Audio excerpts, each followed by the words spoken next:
beste behin, bagoaz. Badator, bigarren euskaraldia. Bazatoz?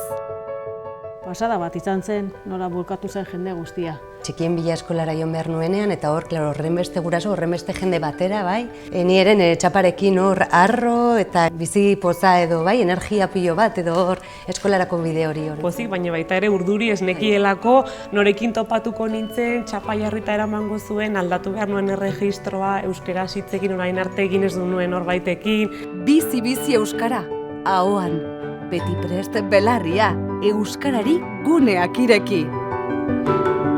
Gogoratzen zara, Pilar, gu betidanik, zu beti postaria, uarteko postaria, eta beti gazteleraz. Buenos días, ¿qué tal, Xabi, qué tal, Pilar? Eta egun horretan txapak banatu, eta harrituta euskaraz bazenekiela.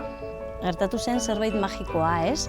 Eta ikusi nuen, jende askorekin hitz egin ahal nuela euskeraz, ez? Eta ez bakarrik lanean, baizik eta edozein arlotan, herriko leku guztietan, adibidez, zurekin bezala, ez? Gogoratzen, ez nekien zenekienik euskaraz, topo egin genuen euskaraldian, txapa, topatu, euskara, hau poza, euskaraz egiteko aukera. Bueno, Andoni y yo contigo siempre hablaba castellano antes. Sí, lo mismo me pasa a mí contigo. Eta egun batez, ikusi zintudan, Belarri prest zapa jartzen hemen. Eta momentu honetan, hasi ginen euskeraz hitz egiten.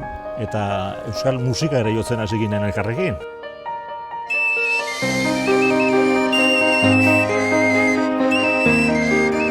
Nahi duzu beste behin, beste 1000 biderkatu euskara, biderkatu aukera.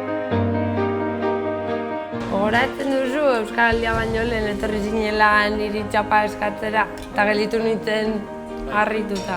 Hori ikusi genuen biak euskaraz egiten genuela, ez?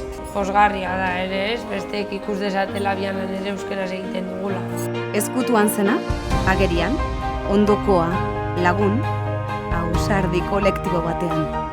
Goazen hau bizi Belarri prest eta euskaraldi honetan, beste abagunea, euskaraz aritzeko ariguneak.